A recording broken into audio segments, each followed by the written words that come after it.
আশুরায় যেভাবে পতন ঘটেছিল ফেরাউনের। ফেরাউন শব্দটি সাধারণত চূড়ান্ত জালিম বোঝাতে ব্যবহৃত হয়। এমন কাউকে পাওয়া দুষ্কর যে এই নাম কখনো শোনেনি। তবে ফেরাউন আসলে কোনো নির্দিষ্ট ব্যক্তির নাম নয়, বরং এটি ছিল প্রাচীন মিশরের রাজা বা শাসকদের উপাধি। তাদের কেউ কেউ ফারাও নামেও পরিচিত। মহান আল্লাহ হজরত মুসা আলাইহিস সালামকে নবুয়ত দিয়ে তার সময়কার ফেরাউনের কাছে তাওহীদের দাওয়াত দিতে পাঠান।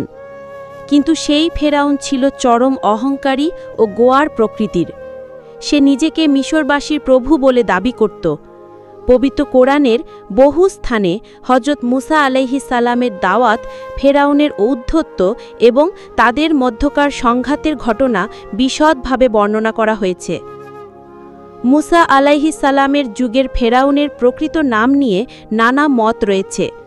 কেউ বলেন তার নাম ছিল রামেসিস, আবার কেউ বলেন মারনেপ্তা। কারো মতে তার নাম ছিল ওয়ালিদ ইবনে মাসাব ইবনে রাইয়ান, যিনি প্রায় 400 বছর জীবিত ছিলেন। পবিত্র তুয়া উপত্যকায় আল্লাহর পক্ষ থেকে মুসা আলাইহিস সালামের ওপর ওহী নাসিল হয় এবং তাকে নবুয়ত ও অলৌকিক মুজিজা দান করা হয়। তিনি আল্লাহর নির্দেশে ফেরাউনের কাছে গিয়ে সত্যের দাওয়াত দেন। কিন্তু ফেরাউন তার ঔদ্ধত্য থেকে ফিরে আসেনি, বরং নিজেকেই খোদা দাবি করতে থাকে।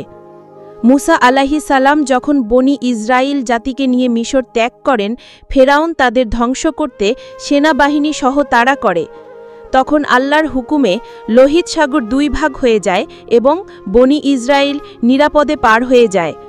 ফেরাউন সেই পথেই ধাওয়া করে, কিন্তু সাগরের পানি একত্রিত হয়ে তাকে ডুবিয়ে মারে।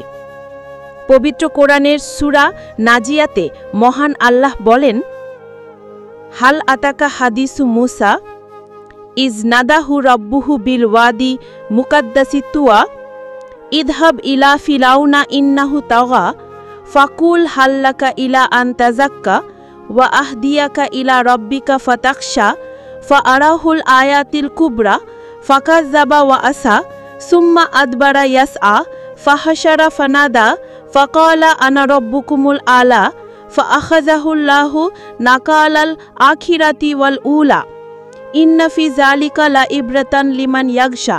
অর্থ, মুসার বৃত্তান্ত আপনার কাছে পৌঁছেছে কি?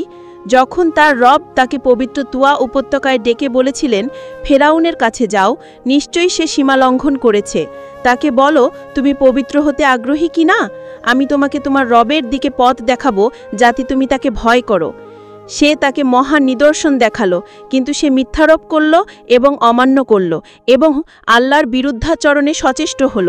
সে সকলকে সমবেত করল এবং সজোরে চিৎকার করে বলল, আমি তোমাদের সেরা রব। ফলে আল্লাহ তাকে পরকালের ও ইহকালের শাস্তি দিলেন। যে ভয় করে তার জন্য অবশ্যই এতে শিক্ষা রয়েছে। সূরা নাজিয়াত 15-26। পবিত্র কোরআনের সূরা ইউনুসে ফেরাউনকে ডুবিয়ে মারার ঘটনা বর্ণনা করে মহান আল্লাহ বলেন, ওয়া জাওয়াজনা বিবানি ইসরাইলাল বাহরা ফাআতবাহুম ফিরআউনু ওয়া জুনুদুহু বাগিয়ান ওয়া আদওয়ান হাত্তা ইজা আদরাকাহু গরিকু কলা আমান্তু আন্নাহু লা ইলাহা ইল্লাল্লাযী আমানাত বিহি বানু ইসরাইলা ওয়া আনা মিনাল মুসলিমিনা আল আনা ওয়াকাদ আসাইতা কাবলু ওয়াকুন্তা মিনাল মুফসিদিনা ফালইয়াউমা নুনাজ্জিকা বিবাদানিকা লিতাকুনা লিমান খালফাকা আয়াতান ওয়া ইন্না কাসীরাম মিনান নাসি আন আয়াতিনা লাগাফিলুনা। অর্থ, আমি বনি ইসরাইল বংশকে সাগর পার করে দিলাম, আর ফেরাউন ও তার সেনাবাহিনী দুরাচার ও বাড়াবাড়ির উদ্দেশ্যে তাদের পশ্চাদ্ধাবন করল।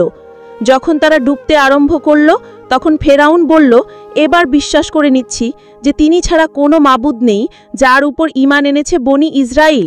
আমিও তারই অনুগতদের অনুভক্ত। আল্লাহ বললেন, এখন কথা বলছ, অথচ তুমি ডুবতে শুরু করার পূর্ব মুহূর্ত পর্যন্ত নাফরমানি করছিলে এবং পথভ্রষ্টদের অন্তর্ভুক্ত ছিলে। আজকের দিনে আমি শুধু তোমার দেহ রক্ষা করব, যেন তা পরবর্তীদের জন্য নিদর্শন হতে পারে। নিশ্চয় বহু মানুষ আমার নিদর্শনসমূহের ব্যাপারে উদাসীন। সূরা ইউনুস 88-92। এই ঘটনাটি ঘটে 10 মহরম পবিত্র আশুরার দিনে। হাদিস শরীফে বর্ণিত, রাসূল সাল্লাল্লাহু আলাইহি ওয়াসাল্লাম যখন মদিনায় হিজরত করেন তখন দেখেন ইহুদিরা আশুরায় রোজা রাখে। জিজ্ঞেস করলে তারা জানায়, এই দিনে আল্লাহ মুসা আলাইহিস সালাম ও তার জাতিকে ফেরাউন থেকে মুক্ত করেছেন এবং ফেরাউনকে সাগরে ডুবিয়ে দিয়েছেন। মুসা আলাইহিস সালাম এই উপলক্ষে রোজা রাখতেন। একথা শুনে রাসূল সাল্লাল্লাহু আলাইহি ওয়াসাল্লাম বলেন, মুসার সঙ্গে আমাদের সম্পর্ক তাদের চেয়ে ঘনিষ্ঠ। তিনি নিজেও আশুরার রোজা পালন করেন এবং মুসলমানদেরও তা রাখতে বলেন। বুখারী 3397। সুন্নাহ অনুযায়ী আশুরার রোজা একটি আগে বা পরে আরেকটি রোজার সঙ্গে পালন করা উত্তম।